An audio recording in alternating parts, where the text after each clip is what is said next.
Hey Dungeon Crawlers, LLama here, coming at you with another low-level build guide for Dungeons & Dragons. Today we are going to build a close-range combatant that deals massive damage, optimizing the Druid's symbiotic entity ability combined with the Monk's flurry of blows to really spice things up. For your race, choose Variant Human and take a +1 to Dexterity and +1 to Wisdom. For your feat, take a Magic Initiate and choose the Warlock spell list. Take Eldritch Blast and Mage Hand for your cantrips, then take Hex for your first level spell. For stats, we'll be using Point Buy. Roll for stats if you want, but keep multi-classing minimums in mind. Our stats are going to be 9 Strength, 15 Dexterity, 12 Constitution, 10 Intelligence, 15 Wisdom, and 10 Charisma. For your background, choose Urchin, giving you proficiency in Sleight of Hand, Stealth, the Disguise Kit, and Thieves' Tools. The level progression for this build is very straightforward. Start with 2 levels in Monk, and then dip 2 levels into Druid. Starting at level 1, your class is Monk, letting you gain proficiency in Strength and Dexterity saving throws. You also get 2 skills of your choice, choose Acrobatics and Insight. You get Unarmored Defense, giving you an AC of 10 plus your Dexterity and Wisdom modifiers while wearing no armor or using a shield. You also get Martial Arts, letting you attack twice with your fists for 1d4 bludgeoning damage, once with your regular attacks and another as your bonus action. You can use your Dexterity modifier for these attacks. Level 2 will net you key points and Unarmored Movement. Unarmored Movement lets you add 10 feet of movement to your total while not wearing armor or using a shield. Key lets you use 3 moves, Flurry of Blows, Patient Defense, and Step of the Wind.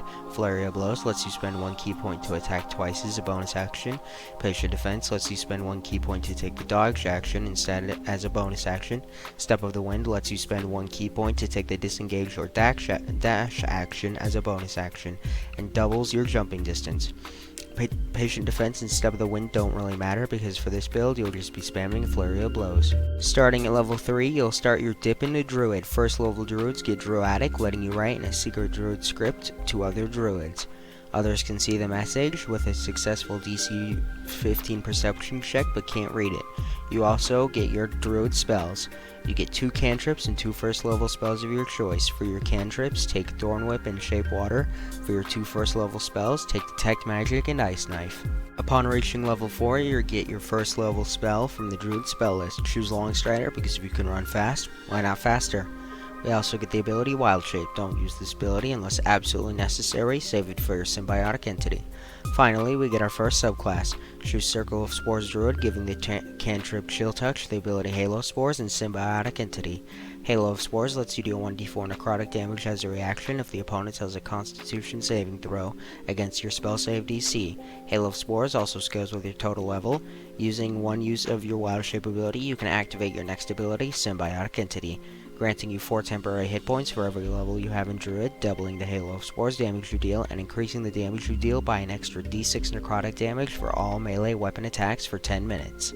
Now that we've taken all the levels we need for this build, let's find out how viable it is. First, you deal massive damage using Symbiotic Entity, Flurry of Blows, and Hex. You do 64 plus 12 plus 8d6 points of damage for a maximum of 84 points of damage at level 4, which is just insane.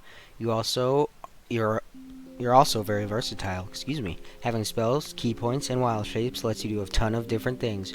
You also have a good amount of hit points, 30 on average, plus the 8 temporary hit points you get from Symbiotic Entity. One weakness of this build is the AC. Using Point Buy, you'll only have an AC of 16. My suggestion to fix this is to take 1 more level in Monk to pick up the subclass of Kensei, can't say how to pronounce this, Monk, for +2 to your AC. Another weakness is you're spread thin, only having 2 key points, 2 wild shapes, and 3 first level spells. These can be restored on a short rest, so you don't really need to worry about these, but it's something to keep in mind. The last and probably biggest weakness of this build is the Symbiotic Entity itself. Symbiotic Entity is tied to the amount of temporary hit points you have, so if you lose those temporary hit points, you lose your Symbiotic Entity. Luckily, most DMs say that they'll let you keep it, even if you lose those temporary hit points. That's all for this video. Thanks for watching. Bye.